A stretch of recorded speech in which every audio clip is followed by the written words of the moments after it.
नमस्कार, मी संघवी पुढारी ऑनलाईनमध्ये तुम्हा सगळ्यांचं स्वागत। आता सगळीकडे लोकसभा निवडणुकीची धामधूम सुरू आहे आणि आपल्या मनातला आणि कोल्हापूरकरांच्या मनातला खासदार कसा असावा हे आपण जाणून घेणार आहोत। त्यासाठी आलो आपण शिवाजी पेठेमध्ये आणि शिवाजी पेठेमध्ये इथं आपल्याला सगळी ज्येष्ठ मंडळी बसलेली दिसतात।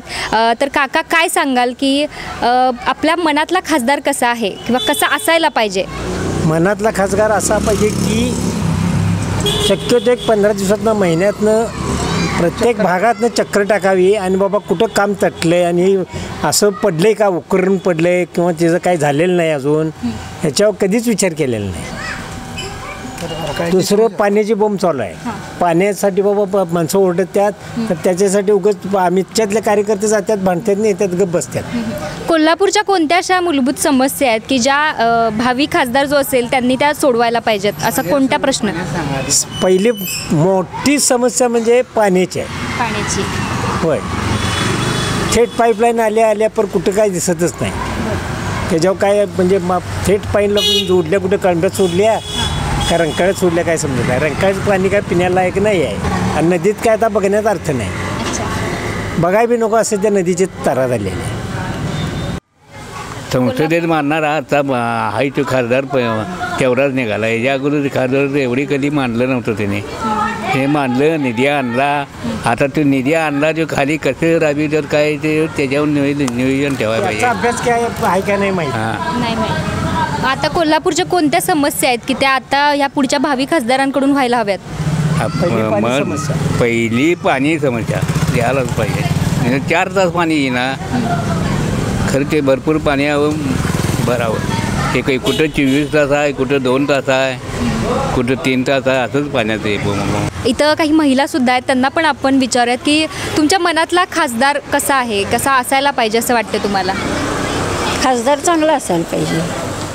आपल्या भागातला नेता म्हणून आम्हाला आमच्या भागात का नाही चांगला यावा, असं चांगलं लक्ष देऊन चांगलं करावं ही आमची अपेक्षा आहे। चांगल्या भागात आमच्याकडे हे करून कार्य चांगलं करावं, सरकारीच्या वेळेस सगळीकडे, आमच्या भागात नाही। ह्या लोकांनी आम्हाला का नाही, आम्ही एवढं मतदान देतो का त्यांच्यासाठी, त्यांनी आमच्यासाठी काहीतरी करावं अशी आमची इच्छा आहे, दुसरं काही नाही आम्हाला। आला की नेता कुणीही इथं हजर नसतं, पहिल्यांदा पाया पडत वादवर 10 वेळा पाया पडून हात वर करते, मागणं हात त्यांचा खाली असतो आणि ते बी खाली मान घालून जातात, कोण कोणाचं बोलत नाही। निवडणुकीत अशी वेगवेगळी आश्वासने देतात, त्याची किती टक्के पूर्ण होतात असं तुम्हाला वाटतं?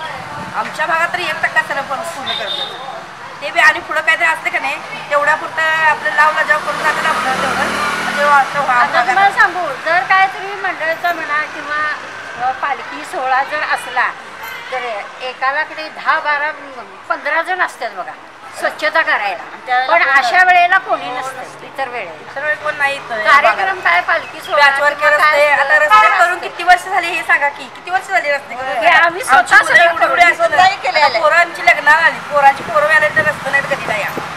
आणि शिवाजी पेठ मोठा दर्जा कशाचा भागात लक्ष देत नाही, गेले की लक्ष खोटं झालं या भागाचं आमच्या। निवडणुकीच्या धामधुमीमुळं काय स्थानिक प्रश्न मागे पडतात असं वाटतं?